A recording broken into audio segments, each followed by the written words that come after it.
The Ravens currently have 9 picks in this year's draft. Now, something we know about Eric DeCosta is that he loves to accumulate extra picks, and he is always looking for value by maneuvering around the board on draft weekend.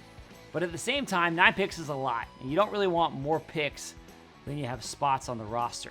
So during this week's pre-draft press conference, I asked EDC if he wants to add more picks, possibly by trading back from that first-round pick at number 30. Well, it's great to have additional picks. You certainly have to have players that you covet and that you want to draft. And so that's always a factor with every draft. I mean, you could have 15 picks, and sometimes you're there and at the end of the draft and you're looking at the board and you have no idea who you want to pick. You just don't see anybody that you really covet. So, I always think about it as like, what picks do you need to get the players that you want to take?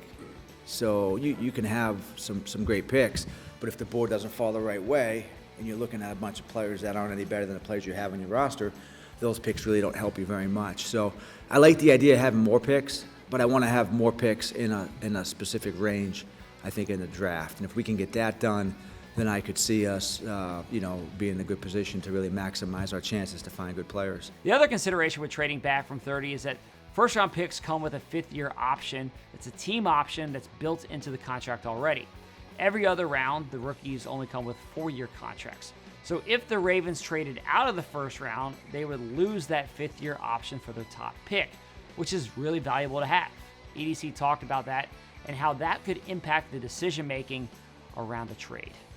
As far as the 5th year goes, I mean, yeah, there is an advantage to having an extra year if you want that extra year. So all things being equal, if you trade out of the first round, I think that you should get a premium if you're going to do that, to give up that additional year.